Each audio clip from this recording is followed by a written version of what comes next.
As we all know, the internet has dramatically changed the traditional role of buyers and sellers. Buyers today have what we call buyer's intelligence. In other words, they already know a lot about a company's products and services before a salesperson even makes contact, walks through the door. Online intelligence expert Sam Richter will now show you how to find information on others and other companies in ways you never saw possible. He's been named one of the top 25 most influential sales leaders, and his book, Take the Cold Out of Cold Calling, was named Sales Book of the Year. Ladies and gentlemen, please welcome Sam Richter. Good luck. Thank you. Thanks. It's such an honor to be here. I hope everybody's enjoying my city, Minneapolis. You guys having a great time? We made sure that there was going to be no 50-degree below zero weather, so I'm hoping that you enjoyed that. Nick, feel free to come back in February and take part in some of our ice fishing in 50-degree below zero. So today I'm going to talk to you about no more selling. And I've only got 15 minutes with you, and I'll be doing a master class later this afternoon. But I'm just going to give you a taste of no more selling. How to find information in ways you never thought possible, and then use that information to connect with suppliers, connect with your clients, connect with internal people in ways that are relevant to what they care about. So I want you to think about this world. I want you to think about that there's so much information out there, this incredible world of information. This room has like trillions of pieces of data floating around our heads right now, trillions of pieces of data. The key is, how do we take data and translate that into information? How do we transform information into knowledge? And then how do we use that knowledge to grow our business? So I want to think about something. I'll say something rather profound. The internet has changed the way planners do events. What do you think? Of course. The internet has changed the way people sell. The internet has changed the way people build relationships. But what I really mean by that, think about this for a second. Google, this little device that can sit in the back of my pocket, is every printed word, every spoken word, every video file, every audio file ever created at any time. So when I say that the internet has changed the way people buy and sell and people plan events and build relationships, what do I mean by that? What percentage of your prospects, what percentage of your buyers have Googled you prior to a meeting? Studies show that 93% of the people that interact with you have Googled you prior to the meeting. They have what we call buyer's intelligence. So what's your excuse? What's your excuse for not having sales intelligence, for understanding the other person? You see, all too often in today's world, what happens is we spend all this time with our marketing people, and we produce these beautiful 4-color brochures and 3-ring binders that are all tabulated, and they look great. And when we go in and we meet with somebody, again, that can be an internal person, an internal buyer. You're an event planner at a company, you're going to go meet with the CEO. You could be a supplier. You're going to go meet with a hotel and event planner, whatever it is. You're a consultant. You walk in and you've done such a great job mastering yourself that we want to talk about ourselves. But you want to know something? Your buyers don't care. Whether that's an internal buyer or an external buyer, they don't care. People are amazingly passionate about one thing. What is it? Themselves. You're all amazingly passionate about yourself. And yet why, in an internal meeting or an external sales meeting, we talk about ourselves? Nobody cares. What are you doing to make sure that the other person feels important? What are you doing to make sure that they feel special? And that's what sales intelligence is. And what I'm going to share with you over the next couple of minutes, and then in my master class later this morning, is how to find that information so you can be relevant to what the other person cares about before you walk in the room. Google. How many of you think Google's important? Raise your hand. How many of you think Google's critical? So most of you think it's important or it's critical. Like, if I didn't have Google, I couldn't do my business very well. Right? You've ever read the Google manual? Because there's no such thing as the Google manual. Google came out about 16 years ago. You type a couple things in, Stuff shows up. But I can guarantee you that most of you are using this amazingly powerful tool just a little bit. Just as Deepak said the other night, we use, what, 5% of our brain, 10% of our brain, maybe? You're using about 5% of Google. Let me share with you a couple of Google tricks that you probably never thought possible. Now, first, let me tell you what Google is. You see, Google's nothing more than a big vacuum cleaner. So imagine this vacuum cleaner going around the internet, and what it's looking for is websites with words on the page. When the Google vacuum cleaner finds websites with words on the page, it flips on the vacuum cleaner, it sucks up the words, it stores the words in the big Google vacuum cleaner bag. When you go into Google and type in 1, 2, or 3 words, all that Google's doing is saying, where do those 3 words appear most often on the internet? Here you go. There's no human being, there's no librarian ranking this site above that site. So the key to effective searching is math. It's mathematical equations. And in my masterclass, I'll kind of be sharing some of those equations. Let me give you a couple of cool tips that I use on a daily basis. Did you know you can tell the vacuum cleaner, hey, Google, don't vacuum up the entire house. Just vacuum up the kitchen. Don't vacuum up the entire internet. Just vacuum up a specific website. And you do that with what's called a site colon search. Let me give you a couple of examples. Hey Google, go find me the word conferences or the word training. Now notice I'm putting OR in all uppercase. When you put OR in all uppercase, you're telling the search engine I want this word or I want that word. You're expanding your search. But instead of searching the entire internet, limit your search to the General Mills website. So for example, if I'm a supplier, if I'm an event planner, I've got an outside company, I'm going to go meet with the folks at General Mills to plan an event, I want to talk about their world. What events and conferences are they doing? How do you find it? Conferences or training, don't search the entire internet, limit your search to the General Mills website. When you do these kinds of searches, what you'll find is exactly what you want is showing up in the first 5 listings every single time. And notice that not only am I getting General Mills websites, but I'm even getting subdomains like international.generalmills.com. Let me give you another example. Hey, what conferences or meetings are going on in Boston next year? So I type in 2015 plus meetings or conferences, again expanding my search. But this time, instead of searching a specific site, I'm searching a type of website, an educational website, a .edu. I get some great results, and notice every single one of them is an educational institution. I'm not searching .com websites. Google, limit your search to a specific type of site. How many of you suffer from temporary amnesia? Any of you suffer from permanent amnesia like me? Any of you can't even remember if you suffer from amnesia anymore? That's me. Been hit on the head so many times. I've got a cure for it.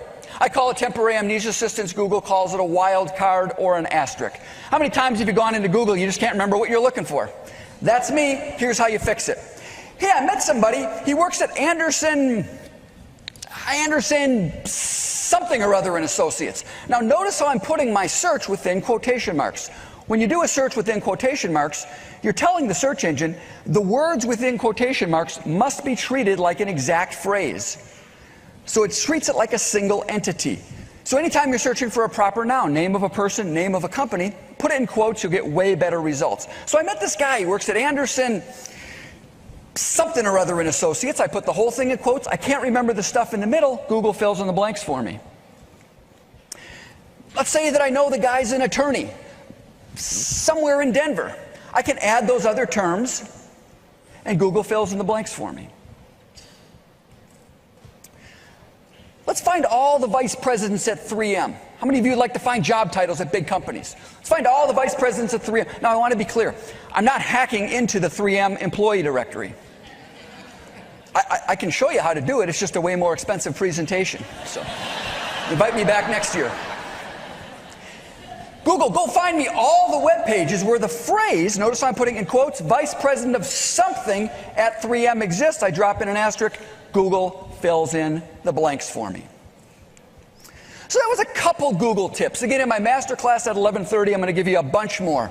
Now I'm going to move on to this thing we call the invisible web, or websites that for whatever reason, Google can't vacuum up. So what percentage of the free and publicly accessible internet do you think Google even gets to? It's not 100%. Yell out the number to me. What do you think it is? 30? Anybody say 5? Well, if you said 5, You're wrong. It's not. It's actually 4.8%. Google gets to a very small percentage of the free and publicly accessible internet. Now, I can give you lots of technical reasons why that is, but a reason you can all relate to is sites you have to register for. Google can't register. So we've all gone to a website where there's like 100,000 articles here, but to access those articles, you have to register. Registration's free, so it's the free and publicly accessible internet, but Google can't register. Let me give you a couple of examples of some invisible websites.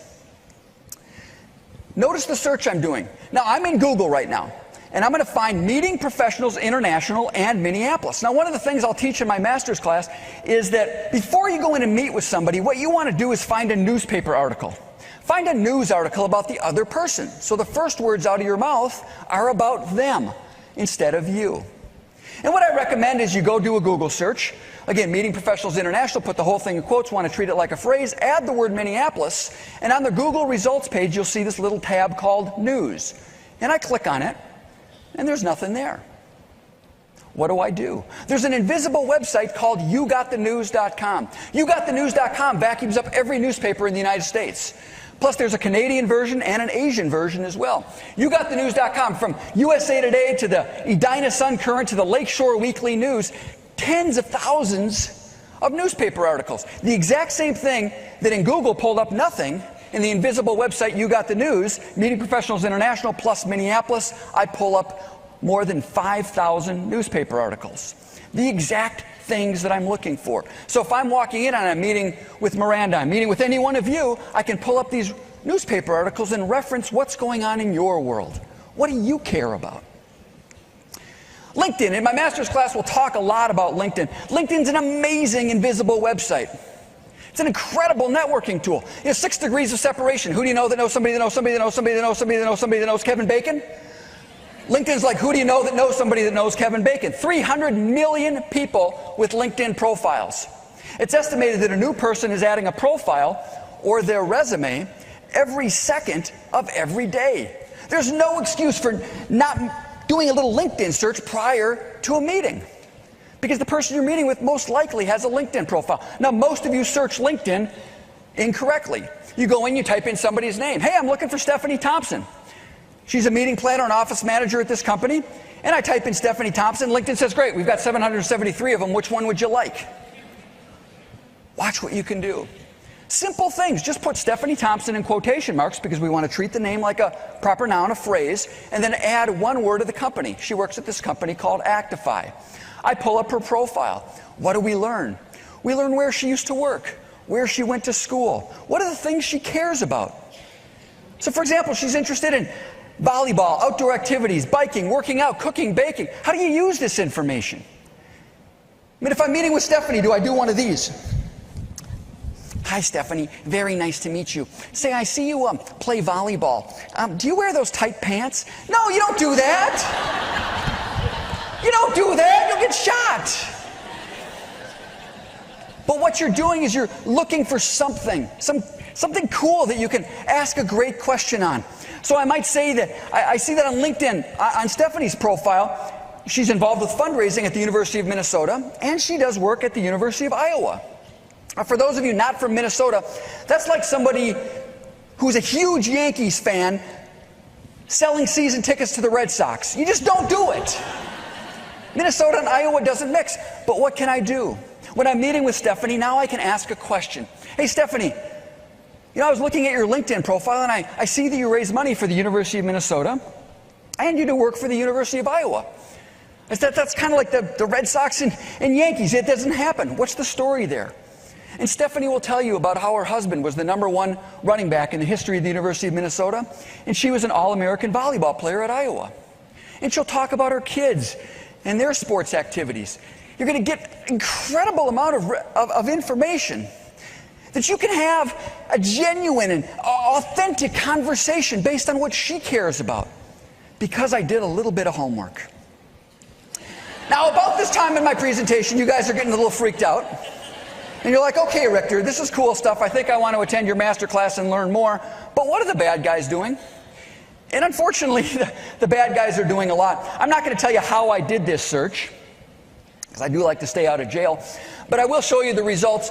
This is an Excel spreadsheet of 52,000 names. 52,000 names. First name, last name, address, city, state, zip, phone, email address, the full card type, the full credit card holder name, the full credit card number, and the 3-digit CSC file.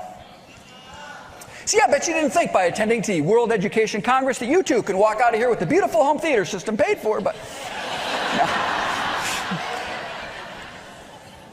Who's the most powerful, who's the most protected woman on the planet? Who would you say is the most powerful and protected woman on the planet today?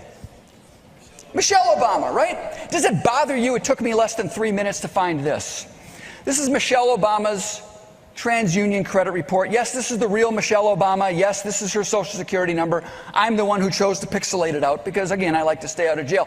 Now, I need a favor from all of you. One of my requirements when I give a presentation is I have to be in a room where there's no windows, but I'm not really sure what's up in the balcony. So if anybody sees this anytime in the next few minutes, I kind of appreciate knowing, so I can dive back there quickly. Here's her Bank of America credit report. Here's her student loan. She was paying $32 a month. It's completely paid off. Does it bother you I can find this? So one of the things that I'll leave you with is it's super important that all of you get some form of identity theft protection service. I'm happy to, in the masterclass, talk about the types of things you'll want to look for. But there are incredibly powerful ways to find information and use that information to connect with your prospects, whether that's external, whether that's internal, whether you're an event planner, whether you're a supplier. Use that information to genuinely build relationships based on what the other person cares about. But you also got to know how to protect yourself. Thanks so much for giving me some of your time today. I really appreciate it. Really look forward to seeing you in a couple hours. Thank you very, very much. I appreciate it. Thank you.